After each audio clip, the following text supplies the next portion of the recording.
প্রেমিক এখন পর্যন্ত সেনাবাহিনী আছে, তাদের নিয়ে সমালোচনা করা, আলোচনা করা উচিত না।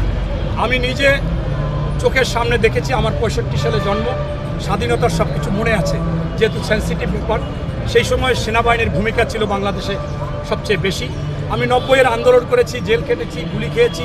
সেখানেও দেখেছি যেদিন সেনাপ্রধান নুরুদ্দিন সাহেব বলছে যে আর একটা গুলি ছাত্রদের উপর চালাবো না, ওই ফ্যাসিস্ট স্বৈরাচারের সাথে পদত্যাগ করতে বাধ্য হয়েছে।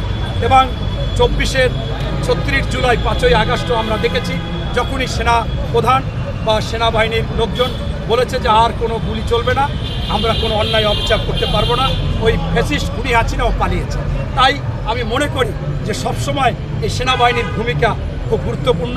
এছাড়াও আপনারা দেখেছেন 7ই নভেম্বর সিপাহী জনতা বিপ্লব করে সেই সময় সার্বভৌমত্ব রক্ষা করেছিলেন। তাই আমি স্পষ্টভাবে মনে করি যে এই সেনাবাহিনী আমাদের জাতির অহংকার, আমাদের দেশপ্রেমিক। সেই ক্ষেত্রে যারা বিচ্ছিন্নভাবে যদি এরা করে থাকে, এরা অবশ্যই খুবই দুঃখজনক। এরা জঙ্গির চেয়েও খারাপ হবে। এরাই আসলে মূল বাংলাদেশে অস্থিতিশীলতা সৃষ্টি করতে চায়। এরাই হচ্ছে যে করবে, সে হয়তোবা ওই ফ্যাসিস্ট খুনি হাসিনার পাঁচাটা কুত্তা ছিল এবং তার হুকুমের গোলাম ছিল, তুরুকের তাস ছিল। আমি বলবো যে এইটা যদি হয়, এই মাননীয় সরকার, অন্তর্বর্তীকালীন সরকার, সেনাপ্রধান এবং সকল গোয়েন্দা বাহিনীকে বলবো, আপনারা এই ক্ষেত্রে কঠিন হতে হবে। দেশপ্রেমের চেয়ে কিছু বেশি নাই। আমাদের সার্বভৌমত্ব রক্ষার জন্য বাংলাদেশে কোনো অরাজকতা সৃষ্টি করতে দেওয়া হবে না। সে যদি সেনাবাহিনীর অবসরপ্রাপ্ত হোক বা রানিক হোক, তার বিরুদ্ধে কঠিন ব্যবস্থা নিয়ে প্রমাণ করুন যে বাংলাদেশের সেনাবাহিনী সবচেয়ে দেশপ্রেমিক একটি সংস্থা, বাহিনী।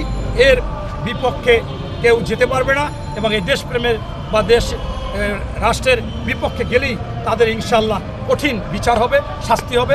আমি আপনাদের মাধ্যমে এই সেনাপ্রধান এবং রাষ্ট্রের প্রধান, আইনশৃঙ্খলা বাহিনী, গোয়েন্দা বিভাগকে বলবো, আসুন কেউই আইনের ঊর্ধ্বে না।